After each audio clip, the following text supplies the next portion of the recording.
Hello students, video 6 of the chapter The Rise of Nazis and Hitler. 1933 में Hitler का जो कथन था, in my state the mother is the most important citizen, जो mother थी सबसे इम्पॉर्टेंट सिटीजन मानी जाती थी। बट इन नाजी जर्मनी में ऑल मदर वेयर, सभी माताओं को इक्वली ट्रीट नहीं किया जाता था। Women who bore racially undesirable children were punish, जो वुमेन अनडिजायरेबली ज़्यादा चिल्ड्रंस बर्थ करती थी उनको पनिश किया जाता था। And those who produce racially desirable, और वो जो रेशियली डिजायरेबल चिल्ड्रंस को बर्थ करती थी उनको क्या किया जाता, अवार्ड दिया जाता था। इस तरह से they were given favour treatment in hospital, उनको हॉस्पिटल में भी ट्रीटमेंट दिया जाता था इसी आधार पर। And also the entitle the concession भी उन्हें मिलता था। दुकानों में कंसेशन छूट मिलती थी उनको, हॉस्पिटल में फेवर मिलता था। एंड ऑन थिएटर में टिकट्स में छूट मिलती थी, रेलवे के किराए में छूट मिलती थी। टू इनकरेज वुमेंस, इसलिए वुमेंस को इनकरेज करने के लिए कि वो ज़्यादा से ज़्यादा चिल्ड्रंस प्रोड्यूस करें, उनको प्राइज़ दिया जाता था। Honour crosses were awarded, honour cross के रूप में अवार्ड किया जाता था उन्हें। A bronze cross was given, 4 childrens के लिए उन्हें ब्रॉन्ज क्रॉस दिया जाता था, और 6 के लिए उन्हें सिल्वर दिया जाता था, और 8 या 8 से ज़्यादा के लिए उन्हें गोल्ड दिया जाता था। यानी कि 3 तरह के उन्हें मेडल दिए जाते थे। ऑल आर्यंस वुमेन जो थी who divided from the prescribed code of conduct were publicly conduct and severely punished, तो जो सभी आर्यंस थे, आर्यंस की महिलाएं थी, वो divided from the prescribe code of conduct were publicly condemn, publicly उन्हें कंडेम किया जाता था। And severely punished those who maintain contact with Jews, वो लोग जो ज्यूज के कांटेक्ट में थे। Poles and Russian were paraded through the towns which shaved headed and blacken faces, जो काले चेहरे के थे। And the placards hanging around their necks announcing I have slide the honour of nation, many received jail sentence, तो बहुत सारे लोग जो थे रिसीव जेल हो जाती थी उनको। एंड लॉस्ट सिविक ऑनर खो देते थे, as well as their husband, उनके पति और उनके परिवार, फॉर इस क्रिमिनल ऑफेंस के लिए जो ज्यूज के कांटेक्ट में रहते थे, चाहे पोल्स हो या रशियन हो। दो द टाउन से सेव्ड हेडेड, एंड उनका चेहरा काला कर दिया जाता था और उनका सर मुंडवा दिया जाता था। And play cards hanging around, और उसके गले में प्ले कार्ड्स डालते हुए नेक अनाउंसिंग, और उसे गले में डालते हुए अनाउंसिंग किया जाता है कि I have slide the honour of nation, मैंने जो राष्ट्र का जो गौरव है उसको स्लाइड कर लिया है। और मैनी रिसीव, और कई सारे लोगों को तो इस तरह से जूस के साथ संपर्क रखने पर जेल तक हो जाती थी। द आर्ट ऑफ प्रोपेगेंडा की अगर हम बात करें, इसमें Nazism regime use language and media with care and often to great effect, the term they coin to describe their various practices are not only disruptive, they are chilling. इस तरीके से जो नाजिज के रिजाइम की बात करें, जो भाषा को प्रयोग करते थे और मीडिया में with care and often to great effect, term they coin to describe their various practices, कई सारी जो प्रैक्टिसेस वो करते थे on deceptive, they are chilling. Nazi never use the word, Nazi ने कभी भी एक किल या मर्डर वर्ड अपने ऑफिशियल कम्युनिकेशन में कभी प्रयोग नहीं किया। Mass killing were termed special treatment, जो मास किलिंग थे टर्म स्पेशल ट्रीटमेंट में final solutions for the Jews and euthanasia. Selection और जो डिसइंफेक्शन थे, इवेक्शन, जो बहुत सारे डिपोर्टिंग कर रहे थे पीपल को गैस चैम्बर में। Do you know what the gas chamber where called, क्या आप जानते हैं जो एक गैस चैम्बर था ज्यूज के लिए, जिसमें ज्यूज को डाल दिया जाता था, उनको क्या बोलते थे? They were label disinfection areas, वो एक लेवल में डिसइंफेक्शन एरियाज थे। लुक्ड लाइक बाथरूम, जो बाथरूम की तरह दिखते थे, और जहाँ पर एक फेक यानी एक नकली शावर हेड भी था। Media was carefully use to win support, और जो मीडिया थी केयरफुली यूज करती थी विन सपोर्ट के लिए for the regime and popularise it world wide. Nazis idea was spread, और जो नाजी के विचार थे वो स्प्रेड फैल गए दो द विजुअल इमेजेस के द्वारा फिल्मों के द्वारा और रेडियो पोस्टर्स और कैची स्लोगन्स के द्वारा and the leaflet. In posters में द ग्रुप थे आइडेंटिफाई एज अ एनिमीज के रूप में आइडेंटिफाई किया जर्मन्स वेर स्टेरोटाइप्स, और जो जर्मन स्टेरोटाइप्स थे मॉक्ड एब्यूज, उनको एब्यूज किया जाता था और डिस्क्राइब एज इविल। सोशलिस्ट जो लोग थे एंड लिबरल्स थे were represented as a weak and degenerate, they were attack as a malicious foreign agents. Propaganda की अगर हम बात करें, प्रोपोगंडा फिल्म भी क्रिएट की जाती थी और इसमें ज्यूज से नफरत को दर्शाया जाता था। मोस्ट इनफेमस फिल्म थी इसके लिए eternal Jews, orthodox Jews were stereotypes type की फिल्में थी, और mark they were shown with following beards wearing caftans and whereas in reality it was difficult to distinguish. German Jews के लिए जो आउटवर्ड अपीयरेंसेस थे, because they were a highly assimilated community, क्योंकि highly assimilated community थी, and they were referred to as a vermin rats, और pests के रूप में उनको दर्शाया जाता था, चूहों के रूप में, पेट्स के रूप में।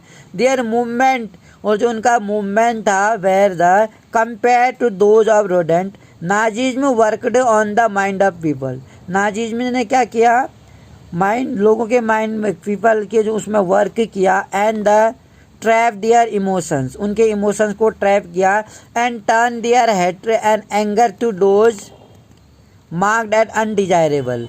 जो Nazism made equal efforts, Nazism ने इक्वल प्रयास किया to appeal all the different section of their population, ताकि वो अलग अलग जो सेक्शन थे पॉपुलेशंस के उनको अपील करें। They sought to win their support by suggesting Nazis alone could solve, केवल एक ये सपोर्ट, इस बेसिस पर उन्होंने सपोर्ट गेन किया कि एक नाजीवादी है जो देश की सारी प्रॉब्लम्स को सॉल्व कर सकता है।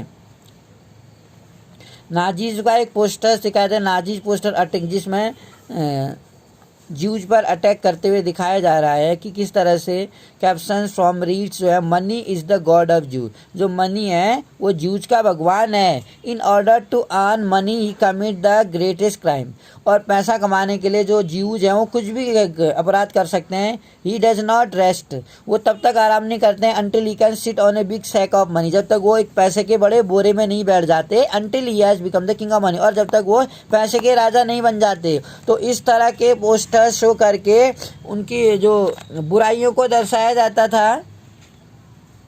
ऑर्डिनरी पीपल्स की अगर हम बात करें एंड क्राइम्स अगेंस्ट ह्यूमैनिटी की बात करें, तो हम देखते थे how did the common people react to Nazism, किस तरह से कॉमन पीपल ने नाजिज्म के लिए रिएक्ट किया।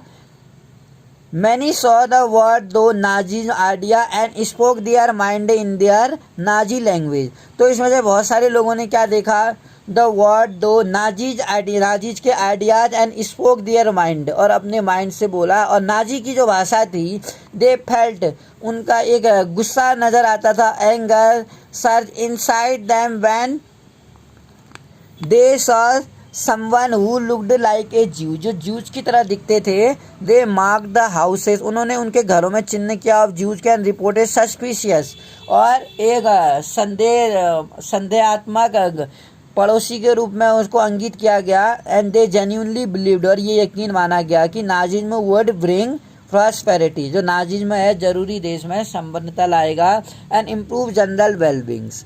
अगर हम बात करें, but not even Germans was a Nazi, many organise जो एक्टिव रेसिस्टेंस थे Nazism, braving police repression and death. तो नाजिज्म में बहादुरी से जो पुलिस का रिप्रेशन था, जो दबाया उसने इन विद्रोह को, और डेथ जो थी, द लार्ज मेजोरिटी थी Germans however were passive onlookers, German आधा की पैसिव ऑनलुकर्स पर ध्यान दे रही थी, देख रही थी, एंड एपैथिक विटनेसेस पर दे वेर टू स्कैर्ड, वो भी इससे स्कैर्ड थे, and to act to differ protested they prefer to the away posters जो न्यूमोलस थे, एंड रेसिस्टेंस जो फाइटर थे observe a sense of protest and uncanny जो साइलेंसेस थे अमंग ऑर्डिनरी जर्मन्स के लिए। ये फेस ऑफ ब्रूटल, उसमें ब्रूटलिटी को फेस किया जाता है, organise crime committed against people, और he wrote movingly about the silence, और मूविंगली वो साइलेंस को वो करते थे।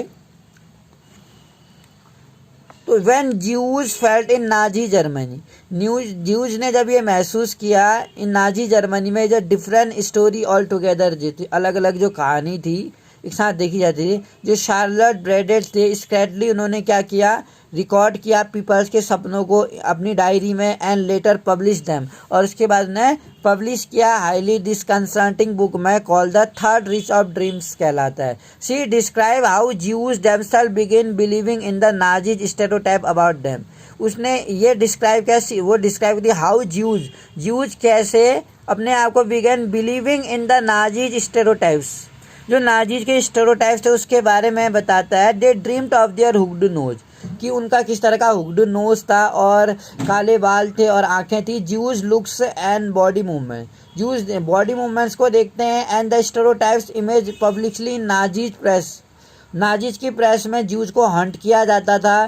दे ट्रबल्ड देम, उनको वो परेशानी में डालते थे। इवन इन देयर ड्रीम, सपनों में तक इतना ज़्यादा खौफ था। ज्यूज डाइड मैनी डेथ्स, अपनी मृत्यु से पहले कई बार मरते थे वो। Even before they reach to gas chamber में जाने से पहले ही जो ज्यूज हम कह सकते हैं अपनी मौत से पहले कई बार मरते थे वो। नॉलेज अगर हम बात करें होलोकॉस्ट की, वो क्या थी, इंफॉर्मेशन जो थी नाजीज के प्रैक्टिस की and trickled out of Germany during the last years of regimes, but it was only after the war, लेकिन ऐसा युद्ध के बाद ही देखा गया, एंड हुआ एंड जर्मनी वॉज डिफीटेड, और जर्मनी को क्या किया गया, डिफीट किया गया। That what came to realise the horror of what had happen, ताकि जो दुनिया में महसूस करें जो हॉरर था, डर जो था जो हुआ था। While the German were preoccupied with their own plight as a defeated nation emerging out of rubble, the Jews wanted the world to remember the atrocities, और इस तरीके से ज्यूज थे वो क्या चाहते थे, वांटेड टू वर्ड, एक ऐसा संसार चाहते थे जिसमें वो रिमेंबर करें जो एट्रोसाइट्स हैं और सफरिंग है, दे आर इंड्योरिंग, जो इंड्योर कर रहे थे नाजीज की किलिंग ऑपरेशंस के दौरान, जो नाजीज में एक अभियान चला रहे थे मारने के लिए, और ऑल्सो कॉल्ड द होलोकॉस्ट।